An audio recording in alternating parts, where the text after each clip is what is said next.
Welcome back. We'll now take a look at the following inset in this hour, where gender-based violence remains one of Namibia's most pressing social challenges affecting everyone across the country. While awareness has grown, many cases still go unreported, leaving victims to suffer in silence. Now, this morning, we'll take a closer look at the realities behind the statistics, the challenges survivors face, and what institutions and communities are doing to respond. The following insert, Breaking the Silence Inside Namibia's GBV Crisis, was produced by Dennis Manuel from the TV Current Affairs desk right here at the NBC. Now let's take a look at that insert.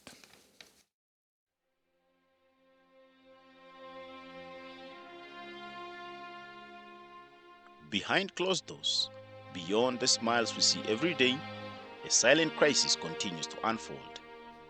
Gender-based violence remains one of Namibia's most pressing challenges affecting women, children, and increasingly the youth. While awareness around gender-based violence has grown, the reality on the ground tells a different story. Many cases still go unreported, and for those who do speak out, the journey to justice is often long and difficult. In this insert, we unpack the crisis, the response, and the urgent need for action. Going into detail with regard to the current state, I will say that yes, we are still in crisis with regard to gender-based violence. Crisis, I mean not to say it's out of control, but what I can confirm to you is that it's still happening, it's out there in public, and obviously it's one of the concerning trends. More so because the vulnerable society of our people, which are women and of course a girl child, are one of those individual or group of individuals that are on the receiving end. And of course, let's also not forget the boy child. So I will say the trend is one of the very concerning trends, and more specifically when it's targeting that particular group of individuals, vulnerable group of individuals within our society. Alarmingly, young people are not only witnessing gender-based violence, they are increasingly becoming victims themselves. In many cases, abuse begins in relationships that are often misunderstood as normal. Well, one of it is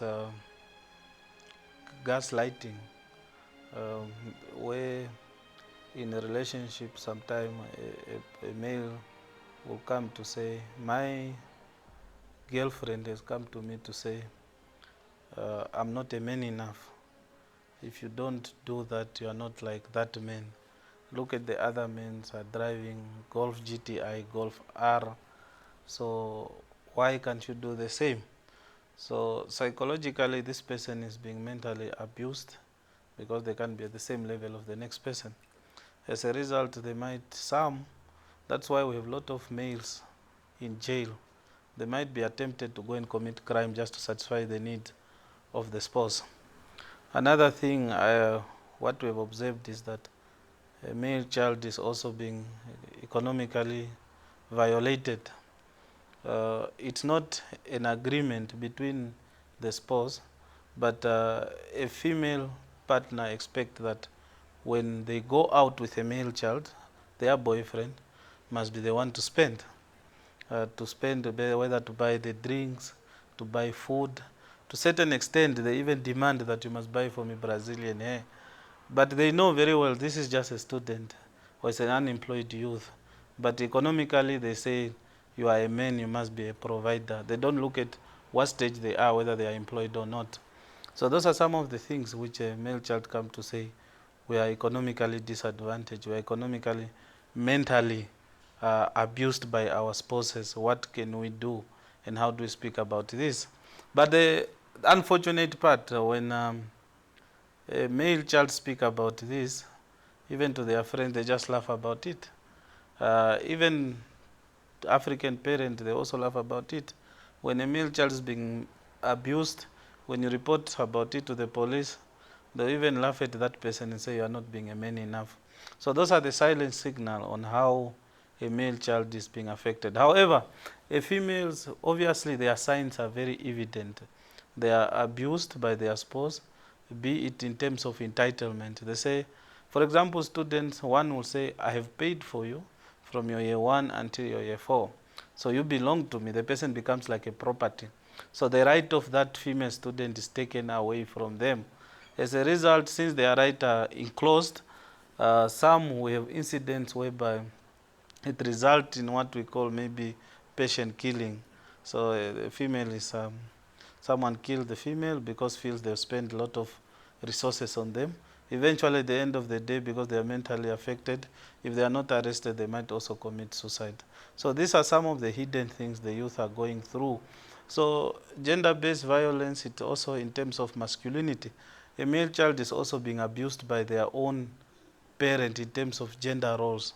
So in African perspective, including Namibia, whatever time it is, a male child, regardless of how old they are, even if it's 6 years old, in the middle of the night, if it's dark and the box have tripped, they will rather send the male child to go and switch the box on, because it's a belief that we must build a man to be strong, to confront fear regardless of how it is, even to extent of saying a male child must not cry because that is weakness. We strongly believe that kind of masculinity can also be related to gender-based violence because it's based on roles. So those are some of the things which the community is experiencing, which we really need to address. Support services exists, but accessibility, awareness, and capacity remain key challenges in reaching those who need help the most. For many survivors, silence feels safer than speaking out. But that silence often comes at a cost of prolonged suffering and cycles of abuse. Helping people that are facing gender-based violence, it's always not easy, né? But because we believe, we have faith, we have hope, and we are human beings with heart, we don't only listen with mind, but at least we take it up to the heart. You feel not only to listen, but you also feel to say, okay, as a church, what should we do to this situation? We encourage people to forgive, but definitely you cannot just forgive without being healed. First, you have to go through the process of healing. How will you go through that? So definitely we will give some inputs, which I'm calling retreats, where we have to journey with you. We give you scriptures. We give you time to reflect. We give you time also to ask yourself if it's worthwhile for you to keep grudges. Because God say in Tobit chapter 4 verse 15, he said, do to others what you want them to do to you. So if you really want to be free, if you really want to have a free heart, peace of mind, you need to forgive. Of course, we are human beings. We do mistakes here and there. We all are part of gender-based violence. But we need to refrain from that, to say, okay, the mistake was done, but I need to get it right, because it's myself, it's my life, so I have to control it. If I keep grudges on that, then there's nothing that I'm building. Gender-based violence cuts across all communities regardless of age, background, and social status. From social abuse to emotional and psychological harm, the effects are far-reaching and long-lasting. Law enforcement continues to play a critical role in responding to cases, but barriers such as fear, stigma, and lack of trust still prevent many victims from coming forward. The Namibian Police Force obviously has established gender-based violence units across all 14 regions in Namibia. But again, when it's coming to the process, obviously, we do have police stations where one is at liberty whenever something happens, especially now in relation to gender-based violence. You are at least encouraged to reach out at the nearest police station as soon as possible and report it. But again, we do have that process. Whenever a gender-based violence case is reported, obviously the process is quite different in a way that we treat this matter with the sensitivity that it deserves. And that is now in terms of making sure that the victim receives the necessary support that they deserve, and that includes psychological support, of course, and then obviously medical attentions, obviously. So these are one of the support that we offer to victims. And of course, the process of reporting, just like any other crime, reach out. Yes, it can be sensitive, and some people are concerned, or they are always having that hesitation based on stigmatizations. They don't want people to look at them that, oh, this happened to you. But again, please, we discourage that. Let people come out and report criminal activity of gender-based violence at the nearest police station, and then the process will follow. Whenever this matter reaches now the gender-based violence unit, psychological support is offered. We offer victim even as far as advice in terms of legal representation. That is now in terms of legal aid, of course. And then we make sure that socially they are also taken through a social worker for that very important support.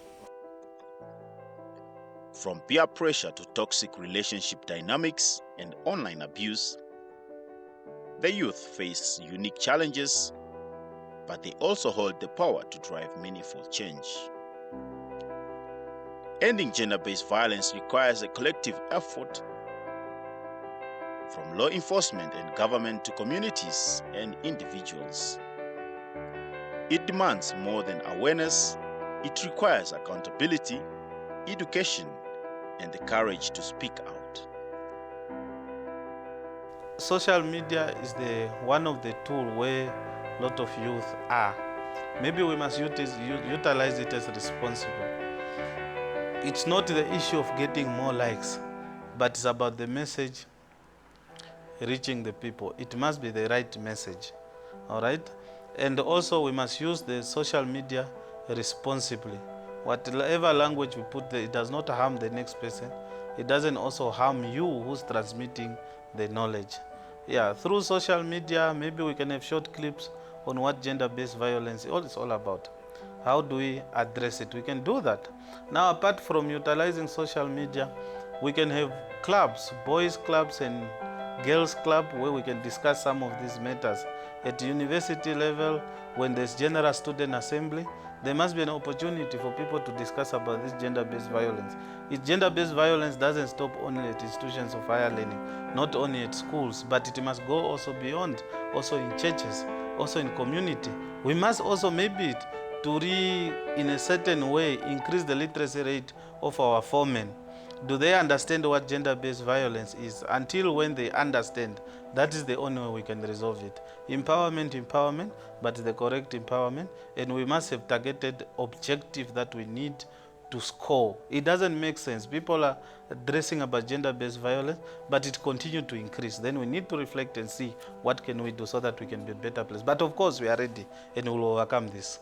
If you or someone you know is experiencing abuse, reach out to the nearest police station or support service. Help is available.